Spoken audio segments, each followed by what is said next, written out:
Hi,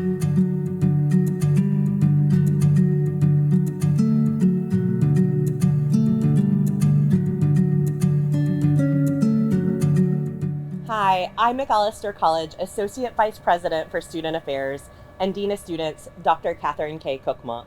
And I'm Public Safety Captain Bill Colombian.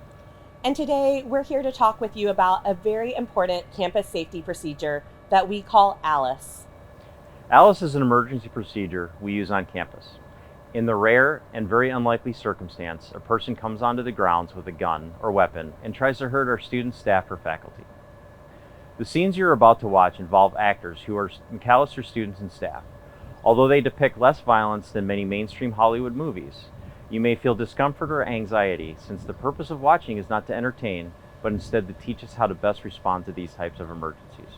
While it might feel easier to shy away from the discomfort of having to learn about gun violence, I encourage you to pay attention because it might save your or someone else's life. Unfortunately, I have worked on 2 campuses where there were active shooters who claimed the lives of some of our community members. The events were devastating, and I still remember the fear, shock, and grief that I carried during and after they happened. More than anything, I wish we lived in the world that we are working towards, one where we didn't have to prepare ourselves for a potential tragedy. As we continue to work towards liberation from gun violence, we should also prepare for all the ways we can care for ourselves and for others here at Macalester. We appreciate you taking time to watch. ALICE is an acronym that stands for A, alert, L, lockdown, I, inform, C, counter, and E, evacuate. As you will see, an ALICE response to a dangerous person does not have to follow the exact order. We'll talk about that in a minute. If a person enters a building with a gun or other weapon, staff and students should use every effort to alert others of the danger.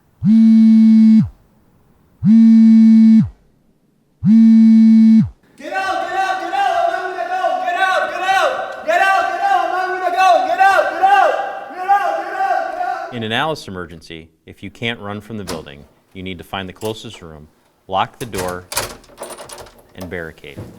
Once you barricade the door, lock down by turning off the lights, positioning yourself around the room, on the ground, close to a wall.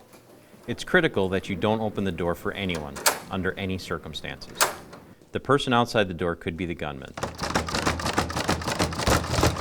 Stay in the room until you hear the all clear in the building and the police come to help you out. Case studies have shown if the gunman can't get through the door, they will leave and try another room. If it's possible, and you can do so safely, try to inform others what the intruder looks like and where they were last seen. Dispatch to all units. I have the suspect in the H hallway, going northbound in the H hallway. During an ALICE emergency, staff and students should not actively pursue the gunman or confront a violent intruder. Counter is a strategy of last resort. Counter focuses on actions that create noise, movement, distance, and distractions, with the intent of reducing the shooter's ability to shoot accurately. Creating a dynamic environment decreases the shooter's chance of hitting a target and can provide precious seconds needed to evacuate. When safe to do so, remove yourself from the danger zone. Run from the building until you feel safe and can wait for the police. Leave backpacks and bags behind. Keep your hands visible and free of any objects, especially cell phones. Listen and follow instructions of first responders as you exit. If you are trapped on the first floor, break the window from the top corner, not the middle, and flee from the building. If you can't evacuate safely, lock yourself in the nearest room, barricade the door, and prepare to counter. Remember the important components of ALICE. If a person comes into a building with a gun or other weapon, evacuate. If you can't safely evacuate, lock yourself in a room, turn off the lights, barricade the doors, and prepare to counter. Stay in the room and don't open the door for anyone. We hope we never have a reason to have to use the ALICE emergency procedures, but the more we discuss them, the more prepared we are if we ever encounter any sort of crisis like this on our campus or in our personal lives. Thank you for paying attention today, and we hope that you have a wonderful school year. Get